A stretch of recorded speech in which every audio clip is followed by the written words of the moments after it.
Ça, je sais pas où tu le mets là. Mets-les dans les caisses ou. Salut Pascal. Salut Jean-Seb.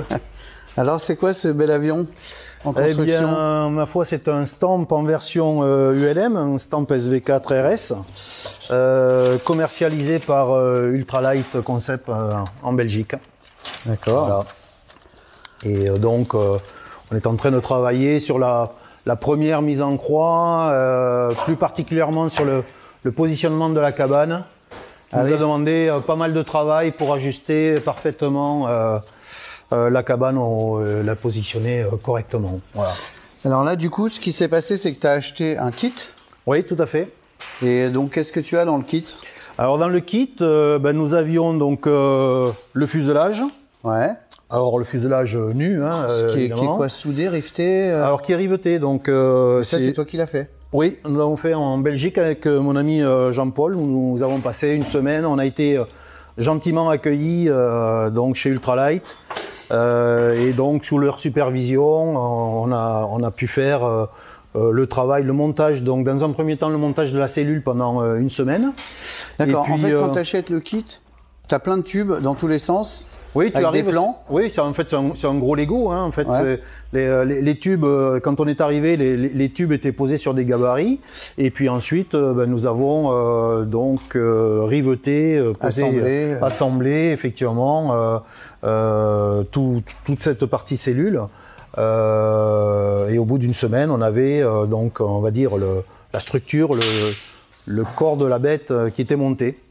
Oui, on a oublié de le dire. Donc, c'est vraiment une réplique conforme du Stamp original. Exactement, c'est une réplique à l'échelle 1. D'ailleurs, tu peux le voir là, puisque nous avons au club un Stamp, on va dire, original. Si tu regardes en fait comment il est fait, en dehors du fait qu'il soit entièrement en bois, évidemment, ouais. La structure est identique.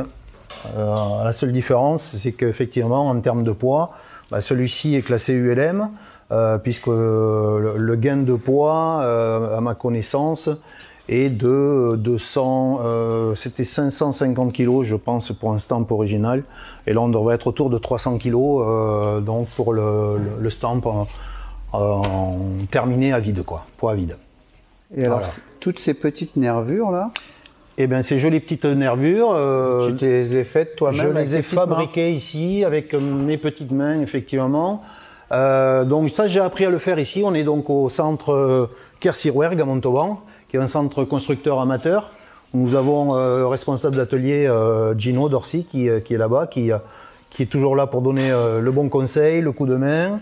Et puis, donc, on apprend sur ces tables avec des gabarits. Quand tu achètes le kit, ils te fournissent le bois ou c'est toi? Oui, le bois est fourni, oui. Le bois est fourni. Et c'est quoi comme bois? C'est un bois qui est spécial à aviation, traité, ouais. Voilà quoi. Donc ils te fournissent des baguettes en fait? Oui, complètement. Et puis des planches de contreplaqué, c'est ça? Assez fines? Oui, alors tout ça, oui, les petites planches contreplaquées sont fournies. Et puis, en fait, ça ce sont des sandwichs. C'est-à-dire qu'à l'intérieur, il y a une mousse qui s'appelle le Divinicel, qu'on voit ici un peu pour les bords d'attaque. C'est une mousse relativement très légère et dure, en fait, et qui permet donc, voilà, c'est ça. D'accord. Et donc, ça permet de faire des sandwichs qui sont rigides et très légers. D'accord. Voilà.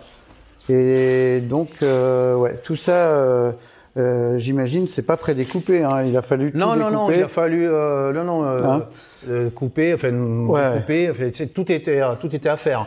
Et puis après, donc comme tu peux le voir ici, donc nous sommes repartis en Belgique une fois que les nervures étaient faites. Elles ont été percées là-bas parce qu'effectivement, au niveau des longerons, il y a un angle à respecter. Ouais, c'est un petit peu anglais. Oui, qui est de l'ordre d'un peu plus de 8 degrés.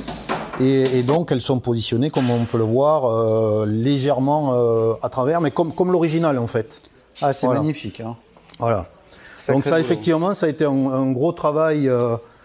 Un gros travail, effectivement, et encore une fois, on remercie Ultralight et l'équipe belge, parce que effectivement, on a fait ça sur des gabarits à l'usine, sous leur supervision. D'accord. Et effectivement, c'était quand même un gros boulot, quoi. Il faut dire ce qu'il est. Si j'ai bien compris, première étape, tu achètes le kit. Ouais. Après, tu as commencé à préparer, à te familiariser, j'imagine, avec tous les éléments du puzzle. Ouais. Et puis, tu fais un premier stage pour le fuselage. Et un deuxième stage pour les ailes. Après avoir fait toi-même toutes les nervures. Toutes les nervures. Et combien de temps tu as mis pour faire ça? Alors bon, j'ai pas fait ça à temps complet, hein, puisque j'ai quand même fait un job. Et ça a duré les 90 nervures, 6 mois. 6 mois. Ça m'a pris. Voilà. Ah, quel boulot. Incroyable. Donc, c'est passionnant. Prochaine étape, donc là, on va terminer effectivement de tirer donc, tous les câbles positionnés, faire la mise en croix correcte. Puis après, il y aura donc normalement une visite d'inspection qui est faite pour voir le travail qui a été fait donc, en dehors de l'usine. Ouais. Donc on a encore un peu... Ça, c'est une inspection qui est faite par qui? Par Raoul Séverin. Ah, le créateur. Qui est le créateur et qui est encore le conseiller technique. D'accord. Et donc, lui doit venir inspecter ce qu'on a fait. On a encore du travail donc, sur le plan vertical et le plan horizontal où on a encore quelques câbles à tirer. Voilà quoi. Et l'entoilage après, j'imagine? Et donc ensuite, ce sera effectivement la partie suivante, ce sera l'entoilage. Mais enfin, on a encore beaucoup de travail sur la partie maintenant. Il va falloir travailler sur la cloison par feu et commencer à travailler donc sur l'électricité, les instruments. Faut que tu achètes tout là. Alors les instruments, oui, moteur, instruments, ça c'est pas compris dans le kit, c'est à part parce que effectivement, en gros, les instruments, tout le monde est différent. Les personnes veulent souvent personnaliser, avoir pour certaines des EFIS, pour d'autres, comme moi, je reste vraiment dans une version classique avec, on va dire, les instruments de base comme il était à l'origine, quoi. Plutôt dans l'esprit de l'origine. Voilà. Et alors, en termes de papier, comment ça se passe pour faire la fiche d'identification, etc. Alors là, normalement, ça sera avec l'usine, avec Ultralight. Et ils vont te fournir ce qu'il faut. Voilà, normalement. Oui. Voilà. Il n'y a pas de visite de l'OSAC, il n'y a pas de... Non. C'est déclaratif, quoi. La seule visite qui est prévue, c'est celle de Raoul qui doit venir inspecter ce qu'on a fait et nous dire voilà, si on a bien travaillé ou mal travaillé, on va dire. Bon, alors tu te donnes combien de temps pour finir ?